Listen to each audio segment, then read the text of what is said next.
전 세계 금리 인상과 시장 불안에 따라 실물 경제의 둔화도 우려되고 있습니다. 과거에 비해 대외 건전성 측면에서 튼튼한 방파제를 쌓아두었고 또 시장 안정 조치를 모두 취했습니다만 긴장감을 갖고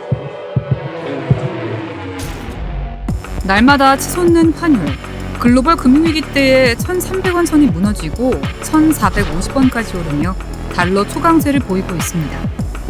전 세계적인 달러 강세에 킹달러, 슈퍼달러라는 말이 나오는 가운데 우리 정부는 고환율로 어려워진 금융시장 안정을 위해 지난달 30일 제3차 거시금융상황점검회의를 열었습니다.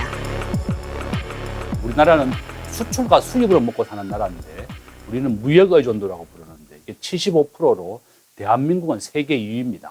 그래서 이렇게 대내외 국제 금융이 굉장히 어렵기 때문에 윤석열 대통령이 주재해서 이번에 거시경제회의를 했고 여기에서는 금융시장의 안정, 외환시장의 안정 등에 대해서 심도 깊은 논의가 있었고 정부는 만약 이러한 시장이 지속된다 그러면 정시안정펀드 한 10조 원 정도를 마련해서 투입되겠다는 것이고 두 번째는 공매도를 정지하겠다. 이번에 공매도 정지라든지 정시안정펀드를 투입해서 금융시장을 안정시키자는 것이 이번에 회의였다. 이렇게 말씀드릴 수 있습니다. 달러의 가치가 올라가고 원화의 가치가 떨어지는 상황. OECD 선진국 25개국 중 가장 해외 무역 의존도가 높은 우리나라의 물가 상승 원인은 고환율에서 찾아볼 수 있습니다. 환율이 높아지면 자연스럽게 해외 수입에 의존하던 원자재 가격이 올라가고 높아진 원자재 가격은 국내 물가 상승이라는 연쇄적 반응을 일으키며 국내 시장 상황을 어렵게 만듭니다. 또 달러 강세 속에 국내에 들어온 외국 자본은 환율 차익에 따른 투자 손실을 방지하기 위해 국내 금융시장에서 슬그머니 발을 빼고 국내 증시의 출렁임을 커지게 합니다. 인플레이션이 굉장히 심해서 6%에서 5% 사이의 연율로 보면 인플레이션이 오르고 있는데 이렇게 환율이 오르면은 이제 외국에서 수입하는 물가가 상당히 높아집니다.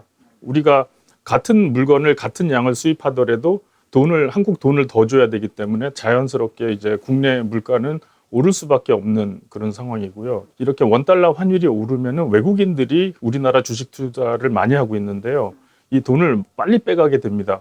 예를 들어서 삼성전자 주식의 가격은 계속 7만 원이라고 하더라도 원달러 환율이 오르면은 그들이 달러화를 바꿔서 우리나라에서 나갈 때는 그 7만 원의 그 가치가 달러로 보면은 이렇게 하락하게 되는 것입니다. 전 세계를 강타했던 코로나. 국민의 삶을 지탱하기 위해 펼친 양적 완화 정책.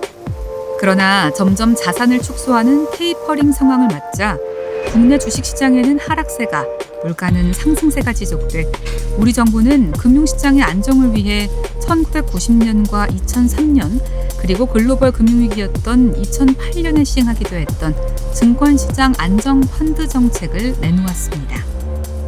증시의 폭락을 막기 위해서 정부가 할 수 있는 가장 강력한 정책 중에 하나가 증시 안정기금을 모아서 정부 돈과 민간 금융기관의 돈을 합쳐서 보통 약 10조 정도 돈을 마련을 해서 이 돈으로 주식을 좀 사서 그 주식을 좀 올려보려는 증시에 좀 활력을 불려넣으려는 이런 시도를 할 수가 있고 지금 정부가 시도를 하고 있는데요. 그 규모가 약 10조 정도입니다. 그러면 우리나라 전체 주식의 시가총액이 약 1,700조 원인데 그거의 1%가 좀 안 됩니다. 하지만 증시가 이렇게 출렁출렁하는 정도는 그 부분은 좀 안정화시킬 수가 있습니다. 과거 세 차례에 걸친 증권시장 안정펀드를 통해 증시의 출렁임을 막아섰던 과거의 선례를 통해 투자 심리를 개선하고 주가 부양과 하락 방어에 나선 정부. 2020년 코로나 초기 이후 시행했던 공매도 금지 카드도 함께 꺼내 들었습니다. 공매도는 주식을 보유하지 않은 상태에서 주식을 빌려 매도하고 현재 가격보다 주가가 하락했을 시 다시 매수하는 투자 전략입니다. 외국인들이 전체 공매도의 85%를 점유하고 기관이 한 15%, 개인은 차지하는 비율이 1%밖에 안 되는 게 개인은 담보 비율이라든지 공매도에 한 기간도 3개월로 정해져 있습니다. 가까운 2020년도에도 공매도를 정지한 적이 있습니다. 정부에서는 이렇게 현재 상황보다도 과도한 공매도가 추진될 때 공매도를 정지했는데 지금은 너무 과도하게 주식이 하락했기 때문에 공매도를 빨리 도입해서 주식시장의 하락을 막는 것도 필요하고 또 정시안정펀드를 도입해서 주식에 부양하는 것도 필요하다. 우리는 지난 2020년도 공매도 금지를 통해 2,400포인트에서 1,000포인트 정도 빠진 1,600포인트까지 떨어졌던 종합 주가 지수를 3,400선으로 끌어올린 효과를 내기도 했는데요. 일부 전문 관계자들은 증시 회복 효과를 기대하기도 합니다. 통상적으로 주가 지수와는 반대로 흐르는 국고채 가격마저 하락하는 상황. 외부적 요인으로 흔들리는 시장을 방어하기 위해 국고채 매입 등 경제 안정을 꾀하는 정부 정책에 대한 전문가들의 시선은 어떨까요? 지금은 국고채 가격도 떨어지고 그리고 주식 가격도 떨어지는 굉장히 이전에 없던 이상한 상황이 벌어지고 있습니다. 우리나라의 대표 국고채인 3년 만기 국고채의 이자율이 1.7% 정도인데 지금 2%에서 4%까지 갔습니다. 그 말은 국고채의 가격은 반대로 40% 정도 폭락을 했다고 보시면 됩니다. 이 굉장한 폭락인데요. 주식에 비해서 더 폭락한 거죠. 정부가 채권을 좀 사주면 이 금리가 좀 낮아질 수가 있습니다. 주식시장 안정기금과 또 다르게 채권시장 안정기금을 만들 수도 있는데 그 돈을 통해서 채권을 사주면, 국고채를 사주면 이자율을 낮춰서 경제를 좀 안정시키는 효과가 있습니다. 지금의 달러 초강세, 고금리, 그리고 주가 하락 속에서도 3대 신용평가사 피치는 우리나라에 AA-를 부여하며 국가 신용도 등급을 안정적으로 유지했습니다. 다른 선진국에 비해 적은 국가 부채가 신용도를 유지하게 된 핵심 이유.